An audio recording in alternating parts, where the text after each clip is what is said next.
I'm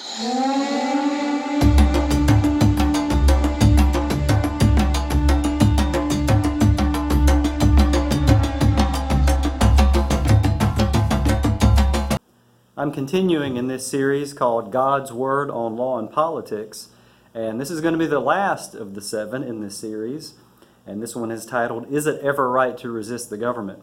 Now you're going to notice if you're seeing this if you've been watching these videos, I am now going, not exactly live, but now you can see me on the video. It was recommended to me that I put my face on this so that people could see who the person is talking. I don't know if that's going to be the best idea ever, but I figured I'd give it a shot, so here it goes. Is it ever right to resist government? Well, let me begin with a claim. This is the one that I'm going to make, and then leave a question open. Is it ever right to resist government? I would say this. You not only have a right to resist government, but sometimes you have a duty to resist government, especially when it's bad government, when it's godless government. So I'm going to answer the question in the affirmative. Is it ever right to resist government? Definitely yes. Here's the only question. How far should we go in our resistance? That's the only thing where there is at least a little bit of gray area when it comes to this subject. So that's where we want to go with this. And let me take you back to something that I talked about, I think, in the second video in this series. What exactly is government supposed to do? Well, we know from Romans chapter 13 what the role of government actually is. And so let's look at that, and it'll come up on the screen, hopefully, if I figured out how to do this correctly. And let me just read it and then make some comments about it. We have to be careful with the Bible when reading passages not to commit the logical fallacy of a sweeping generalization. You can't always assume that one principle can be spread across the board in all cases absolutely. And here's one of those. So let me read it. Romans 13, verses 1 through 5. Let every person be subject to the governing authorities, for there is no authority except from God, and those that exist have been instituted by God. Therefore, whoever resists the authorities resists what God has appointed, and those who resist will incur judgment. For rulers are not a terror to good conduct, but to bad. Would you have no fear of the one who is in authority? Then do what is good, and you'll receive his approval, for he is God's servant for your good. But if you do wrong, be afraid, for he does not bear the sword in vain. For he is the servant of God, an avenger who carries out God's wrath on the wrongdoer. Therefore, one must be in subjection, not only to avoid God's wrath, but also for the sake of conscience. So let me remind you about some things that we've spoken of already. What is government supposed to do? Basically 2 things. Government is supposed to, number 1, it's supposed to punish unrighteousness, and then second, it's supposed to commend or reward righteousness. And I think probably it's best to say commend it, to help people understand what righteousness is and to applaud it, not really to reward it in the sense of giving righteous people stuff. I don't think that's ever a good idea. But primarily what government is supposed to do is to punish unrighteousness. Romans 13 says that government has the power of the sword. And swords can really only do 2 things. They can coerce or they can kill. And so when it comes to the evildoer, that's the power of government, to coerce or to kill. Now, you probably also noticed from this what we're supposed to do. What is our attitude supposed to be toward government? Well, we're supposed to be in subjection toward government. Another way of saying that is that we're supposed to be submissive to government. We're supposed to obey. We're supposed to be respectful. Now, does this mean then that we're supposed to be respectful and submissive to all government? Are we supposed to obey government anytime and every time they tell us to do something? What if it's a government that is commending evil and punishing righteousness? You see, you can't apply this principle too broadly, that we're always supposed to submit to government. And I'll give you some biblical examples in just a minute to verify that. Submission in Romans 13 is based on the assumption that government is doing what it's supposed to do, and you're supposed to submit to it. As long as it's commending righteousness, punishing unrighteousness, then no trouble with submission. Now, what if it's actively promoting evil? Well, then I think the terms change, and that we are not called to submit. In fact, we are called and we have a duty to resist in those cases. So let me look at some examples just to show you this. I want you to see what it looks like to resist government biblically. Because in our age, resisting government tends to look like Antifa. It tends to look like a bunch of young goons beating up people and tearing up property. But that's not what we see in the Bible. A drastically different picture of what it means to resist. And so let me show you some of those. And I'm going to give you some really good examples, some ones that should be very familiar to you. The first one is Daniel. I mean, just read the book of Daniel, and within the first 6 chapters, you're going to see resistance to government. Now, in this case, it's resistance to the government of Babylon. First one happened in chapter 1. Daniel and his buddies were viewed to be some of the best of the Jews who were hauled away into captivity. They were taken over by the Babylonians under Nebuchadnezzar. And he wisely made bureaucrats out of these boys and young men. And as a part of being in his administration, Daniel and his friends, Shadrach, Meshach, and Abednego, were supposed to eat the king's food. Well, they didn't want to eat the king's food because it would defile them. And so here's what Daniel chapter 1 verse 8 says. But Daniel resolved that he would not defile himself with the king's food or with the wine that he drank. Now probably this was food that was considered unclean by Jewish standards, and so Daniel wasn't going to eat it, wasn't going to partake of it. Might have been offered to idols. We're not really sure what was going on with this food. But Daniel resisted. He and his buddies did not eat the king's food. Instead, they requested from the eunuch, the head eunuch, to only eat vegetables. And of course, God blessed them because it said they looked better than everybody else. I think it says that they looked 10 times better. I don't have it in front of me, so I don't exactly remember. Now, obviously, this was the work of God because people who are total vegetarians don't look better than those who are omnivores like most of the population. You tend to look a lot worse. You look like you're on your deathbed if you just eat vegetables, typically. So I think the blessing of God was on them in this case. So that's resistance. Now that was really subtle resistance, not exactly passive, but pretty close to it. Then on another occasion, when you get to Daniel chapter 3, that's when Nebuchadnezzar puts up his 90-foot tall idol and commands that whenever the instruments play, everyone is supposed to bow down to it. Now, strangely, we don't know what has happened to Daniel in this part of the story, but his buddies Shadrach, Meshach, and Abednego are part of this story, and I want you to listen to their resistance. They do not go along with what Nebuchadnezzar says they're supposed to do. And so this is Daniel chapter 3, verses 16 through 18. Shadrach, Meshach, and Abednego answered and said to the king, O Nebuchadnezzar, we have no need to answer you in this matter. If this be so, our God whom we serve is able to deliver us from the fiery furnace, and he will deliver us out of your hand, O king. But if not, be it known to you, O king, that we will not serve your gods or worship the golden image that you have set up. I love that. I forgot to mention, in case you don't know the story, the penalty for not worshiping Nebuchadnezzar's idol is that you were to be thrown into the fiery furnace.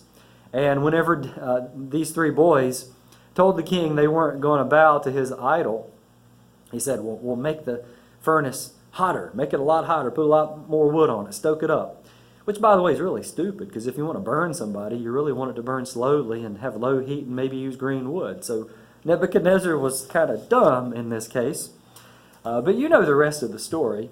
The 3 guys resisted, and when Nebuchadnezzar looks into the fiery furnace to see them smoldering ashes, instead he sees 4 people in the furnace, and he says that the 4th one looks like a son of God. And it might have been pre-incarnate son of God, could have been an angel, we don't know. Whatever the case, God protected these guys. Let me give you another example.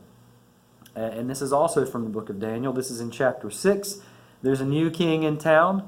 His name is Darius. And Darius has commanded that no one pray to any god except to him. And if you pray to any other god, then you're going to be thrown to the lions. And so what does Daniel do about that? Well, Daniel chapter 6, verse 10.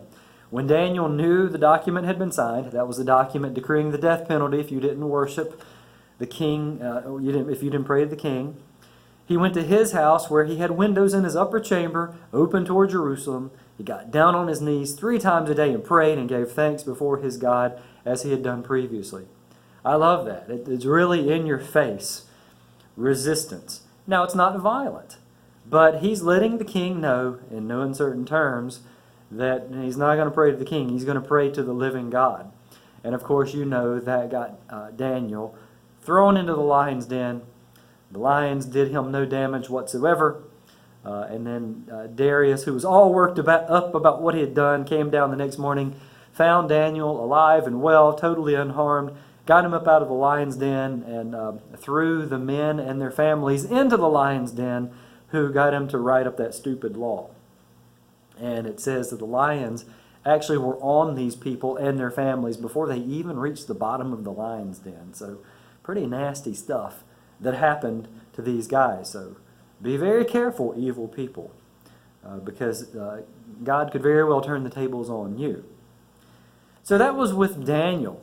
But let me give you something else. So that's Old Testament. Some people dismiss the Old Testament. Let's go to the New Testament. Let's go to the book of Acts, where we see the apostles also engaging in resistance to the government. So let me set it up. Pentecost has occurred. The Holy Spirit has come upon the apostles, and they're being incredibly effective. Thousands of people have come to faith, and so, of course, the Jewish leaders take note of this, and they haul them into court, and they basically tell them not to preach in Jesus' name anymore. And so here's what happens. This is Acts chapter 4, verses 19 through 20. Again, this is great stuff. I love what the apostles say. Peter and John answered them, "Whether it is right in the sight of God to listen to you, rather than to God, you must judge. For we cannot but speak of what we have seen and heard." In other words, we're going to keep on bearing witness to what we know to be the truth. And really, he's saying to them, what's better, for us to obey you or to obey God, who's given us a different commandment altogether? And then virtually the same thing happens in chapter 5 of the book of Acts. And this time a man is healed. And of course, this causes a great crowd to gather around. More people are coming to faith. The apostles are hauled before the Sanhedrin again. And here's the rest of the story. This is Acts chapter 5, verses 27 through 32. "And when they had brought them, they set them before the council, and the high priest questioned them, saying, 'We strictly charge you not to teach in this man's name. Yet here you have filled Jerusalem with your teaching, and you intend to bring this man's blood upon us.'" By the way, if you read the end of Matthew's gospel, these guys had already said, "His blood be upon us and upon our children." So the apostles weren't bringing Jesus' blood upon them. They had already done that. But Peter and the apostles answered, "We must obey God rather than men. The God of our fathers raised Jesus, whom you killed by hanging on a tree. God exalted him at his right hand as a leader and a Savior, to give repentance to Israel and forgiveness of sin. And we are witnesses to these things, and so is the Holy Spirit," who they're saying actually healed the guy, "whom God has given to those who obey him." So there's some resistance. And in all of these cases, not only did these guys have a right to resist the government, they had a duty to resist the government. It was faithfulness that they were exemplifying in these cases. Now this leads us to something that you may have never heard of before. It's called the highest authority principle. The apostles resisted government, and they resisted governmental authority, and they appealed to God's authority, because God's authority was higher. God had given them a command that went against the commandment of the government. And so this is called the highest authority principle, and you can look at my illustration, and here's a way to understand it. If you were in the military and you were a private, and a sergeant said, I want you to go there and do that, then you better go there and do that. But if, on the other hand, the President of the United States, who at the time of this taping is Donald Trump, and he says, go here and do this, well, whose order do you follow? In the chain of command, the President is the Commander-in-Chief. I know a lot of people today disagree with that, but Donald Trump is the Commander-in-Chief. The buck stops with him when it comes to authority in the military. And so who do you obey? You obey Donald Trump if you're a private. You disregard what the sergeant says to you, and you do what the President tells you. And let me add to this. Our founding fathers did the same thing in this country. And I'm just going to appeal to what's probably most known to you. There was more with the American Revolution, which, by the way, was a secession movement. There was more to the American Revolution than just no taxation without representation. But that was the first issue. And so it's often cited as the key. And I'll say, what our founding fathers were appealing to, even with no taxation without representation, is a higher authority. They were appealing to English common law, which was higher than Parliament. And English common law, going back to the Magna Carta of 1215, said no taxation without representation. Now, initially that applied to the aristocracy. These were the ones who were actually paying the taxes. That if you only were going to be paying taxes if you had representation in Parliament, if your area had representation in Parliament. And so that's what our founding fathers appealed to. It was a higher authority. And let me ask you this question. In the United States, now don't go spiritual on me, not yet. What is the highest governmental authority in the United States? When I asked this in class, somebody said the Supreme Court, somebody said the President, and finally, in exasperation, they said Congress, to which I answered no. Neither or none of those are the highest authority in this country. Instead, our founding fathers gave us a special highest authority. It's called the U.S. Constitution. And that is the highest authority. And so I think, morally speaking, because I believe God respects the boundaries that we put in place as long as they're godly, morally speaking, we could appeal to the Constitution as the highest authority in the land, at least in part, at least with regard to the central government in what it actually gives the government the power to do, which was supposed to be really limited in scope. But the Constitution is our highest governing authority. So I want you to think about this. Do we have a moral right to resist government when it violates the U.S. Constitution? I think so. I think we do. I think we have a moral right. Now, whether it's practical to do so is a totally different question. Whether you're going to see a good return on your resistance or end up with 10 years in a federal penitentiary is something else that you have to deal with. Do we have a right or a duty to resist government when it violates God's law? Well, I think we not only have a right, I think we actually have a duty to resist. Now, that's going to look different ways depending on what the issue is at the time. Okay? And I'm not sure that resistance would involve violence, which we'll get to in the end. So let's look at some examples here and now deal with the question, how far should we go? So when I started this, is it ever right to resist government? My answer is yes. Not only is it right, but sometimes it's our obligation or our duty to resist government. Having said that, then, how far should we go? Well, let's look at what some folks said. Francis Schaeffer, a guy who you really should read. Francis Schaeffer was one of the first modern apologists. And if you get a chance to read his books, How Then Shall We... Oh, now I'm going to get it wrong. Well, I'm just going to quote from a Christian Manifesto. It's How Then Should We Live, sorry. On the spot with this camera on, I lose my mind and I'm old. So, How Then Should We Live and a Christian Manifesto. You get some great insight into culture and worldview. But here's what Francis Schaeffer had to say. How far should we go according to Schaeffer? Well, he said there are different things you should do. If government is doing things that are ungodly, if it's promoting wickedness, he said the first thing that you should do is protest. Second thing that you should do if protest doesn't work, and for example, if government is coming after you, if it's persecuting you, if you can do so, flee. So that's one of his options. And the third thing that you can do, according to Schaeffer, is that you can fight. That Schaeffer believed that you can actually take up arms against ungodly government. And now he went back to some of the reformers. He cited some Scottish reformers, but of course I can't remember their names.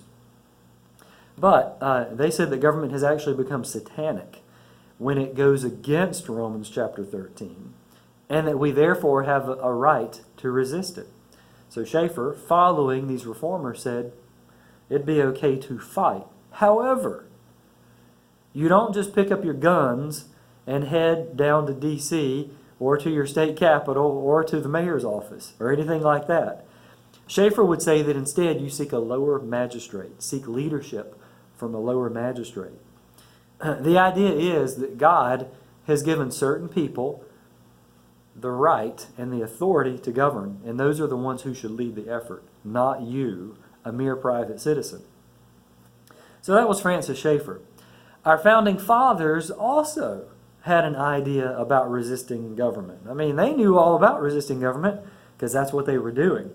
And so here were their measures when it comes to resisting government that has become corrupt or become tyrannical. And this included the central government, mind you. This is what they thought you should do. The first thing they said you should do is participate in government. Now, they obviously did not think that everyone should participate in government. They frankly didn't think that all people were qualified, and they thought a pure democracy was a terrible thing. And I think they were right about that. But that as much as possible you should participate in government, certainly where you have a chance to vote. Also maybe even participate by actively involving yourself in government, becoming a leader. But then somebody like Jefferson thought there was a natural aristocracy that should be a part of this. So participation. Second thing is something called nullification. Nullification is the idea that if the government passes unconstitutional or ungodly laws, states should simply pass laws that counteract those bad laws. That's called nullification. Let me give you some examples of that. Whenever Congress passed stronger fugitive slave laws that compelled Northerners to return Southern slaves, then Northern states passed personal liberty laws, which said you don't have to return those slaves. That's nullification. We see nullification happening in our day as well. People don't call it nullification because it has bad connotations, because the South did it early on, and so therefore it must have been wrong. So we don't call it nullification anymore. But in some states, for example, Colorado, California, and some others, marijuana has been legalized to some extent. Well, that counteracts federal drug laws, which say that marijuana is illegal. And so that is nullification. That's one way to resist the central government anyway. Another, and you're not going to like this one either, secession. Secession is a remedy that was viewed as our founding fathers as a way to balance power. If the central government went too far and your state could not get justice, couldn't get its way, then our founding fathers believed that secession was one of your options. Because after all, think about it. If we're in a union, and the Constitution says, we the people in order to form a more perfect union. Unions are people who agree, aren't they? Unions don't include people who are being held there by force. For example, if a man and a woman were going to get married, and somebody's holding a gun to the back of one of their heads, forcing them to get married, that's not a union, is it? No, because unions are voluntary. Now, if that doesn't persuade you, keep this in mind. We seceded from England in 1775. And then, officially 1776 with the Declaration of Independence. The movement actually started in 1775, starting with the Battle of Lexington and Concord. And so that was secession. During Thomas Jefferson's embargo. Northern states, New England states, wanted to secede. They actually met in something called the Hartford Convention later to talk about secession. But then the War of 1812 came along, and it sort of looked like we won it at the Battle of New Orleans, although we didn't, and so it was a very popular war. And they just kind of quietly stopped talking about secession and decided just to go through the government and to try to lead in the central government rather than actually secede from the Union. So secession has been a part of the United States, and actually even 3 of the states wrote that they reserve the right to secede into their ratifying documents before they actually even signed on to the Constitution. So the idea of our founders is if the central government goes too far, you can leave. But of course, we had a little war that settled that issue and said that might makes right. And so now states no longer talk much about this. Well, I take that back. California was talking about it, but they're probably not going to do it, unfortunately.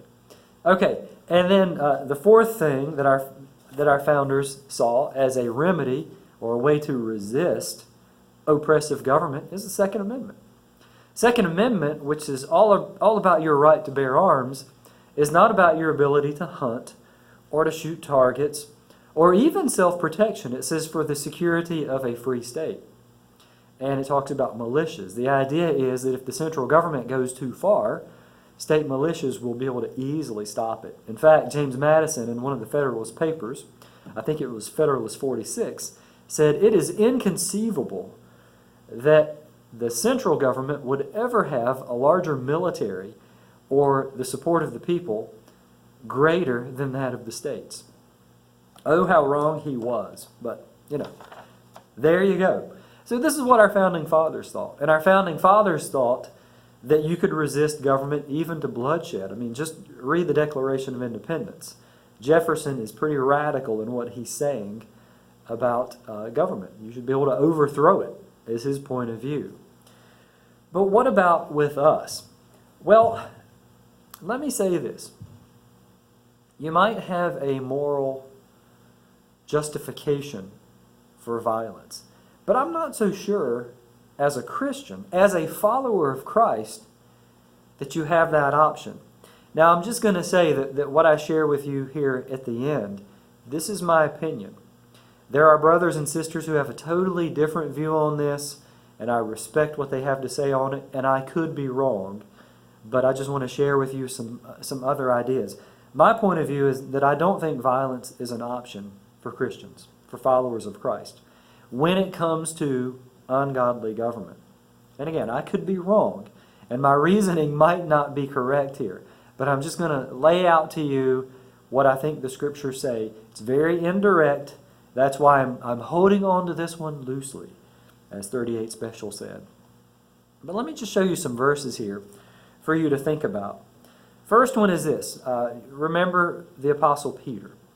Whenever Jesus was arrested, so the government comes after Jesus, and Peter takes out his sword. Now, only John tells us that it was Peter.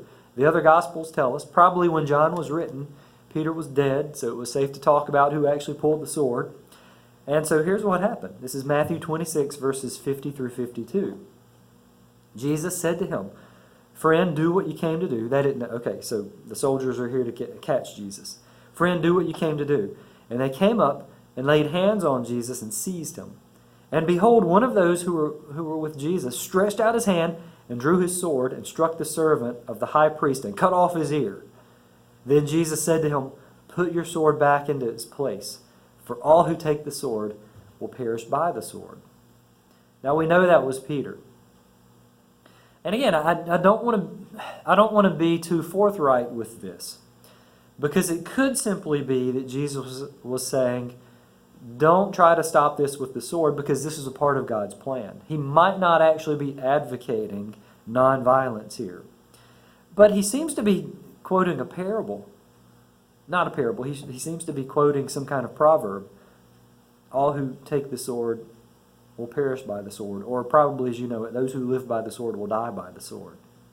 I think there's probably a principle there that goes beyond just the fact that this was not God's will at this point. Again, I could be wrong. I could be making too much out of it. You take it as you will. But here's another one. 1 Peter chapter 2, verses 18 through 21. So here's Peter himself talking about a subject. Now, I'm going to look at 1 Peter chapter 2. In chapter 2, Peter has been talking about government. He's been talking about submission to government. And he's been spelling out what submission looks like. And then here's what he says. He said, "Servants, be subject to your masters with all respect, not only to the good and gentle, but also to the unjust. For this is a gracious thing, when mindful of God, one endures sorrows while suffering unjustly. For what credit is it if, when you sin and are beaten for it, you endure? But if, when you do good and suffer for it, you endure, this is a gracious thing in God's sight. For to this you have been called, because Christ also suffered for you, leaving you an example, so that you might follow in his steps." So the question is here, if we're supposed to endure violence from somebody who's our master, if we're in a master-slave relationship, well, what about a situation where government is being abusive? Wouldn't it apply even more, because we know that those people are appointed by God to bear the sword? So, again, that's an indirect argument. I'm not sure if it really holds weight. Just not sure about it. And the terms change. For example, so if government thugs came to a person's house and they were threatening your family, your children, or your wife, or whatever, I'm not so sure that I would counsel nonviolence at that point. I just don't think I could do it. So, again, I'm not sure how far to apply what we've read in 1 Peter. Well, let me show you another one. And whether this is convincing or not, I'll leave up to you. These are the words of the Apostle Paul. And I think maybe from this we can at least draw a principle. That you should never say, if you're using violence, that this is God's cause, that you're doing God's work. Maybe that's the best we can say. But look what Paul wrote, 2 Corinthians chapter 10, verses 3 through 6. He said, "For though we walk in the flesh, we are not waging war according to the flesh. For the weapons of our warfare are not of the flesh, but have divine power to destroy strongholds. We destroy arguments and every lofty opinion raised against the knowledge of God, and take every thought captive to obey Christ, ready to punish every disobedience when your obedience is complete." So, according to Paul, the image of a Christian with a sword, unless that person, I guess, is in government, is totally inappropriate. That's not how Christian work is to be done. And again, this is indirect, so I don't want to make too much of the argument. If you disagree, that's quite all right. But let me give you some other things to think about. For example, the early church, the first, 200, 300 years of the church, the situation was quite different. These people had no political power, and they died as martyrs. They would not bow to the emperor. They would not burn a pinch of incense and say Caesar's Lord. And they also didn't take up arms against the government. Now, the argument could be, well, they would have had no chance had they taken up arms against the government. And granted, that's the case. But, when you look at those early years, you're getting back closer and closer to the purity of the church of the book of Acts, which I know, because it involved human beings, wasn't all that pure. But it was a lot closer to Christ than we are. And so we could maybe make the argument that they understood the proper place of violence, and maybe resisting the government with violence is not okay. At least we don't see it anywhere in the example of Christians within the first 200 to 300 years. Likewise, Christians also would not participate in the Roman military. Now, I don't know if they were pacifists. Some people have also said, well, they wouldn't participate in the military because you would have had to have engaged in idol worship. That may well be the case. But if we look at all the circumstantial evidence, it paints at least, maybe not compelling evidence, but at least we should give some thought to nonviolence when it comes to resisting the government. And again, I'm not calling for pacifism. I don't want to give up the police force. I'm not going to give up my guns at home, and I will certainly protect my family. And so I guess maybe the conclusion here, and you're not going to like it if you want it definite, is we should really prayerfully consider how we're going to resist the government. What would be most effective? What would please God? And then take it from there. So, have to circle back to what I said originally and just kind of leave a question mark with the last question. Is it ever right to resist government? Yes. And sometimes it's your moral obligation, it's your duty. How far are we supposed to go when it comes to resisting government? I'm going to leave that one up to you.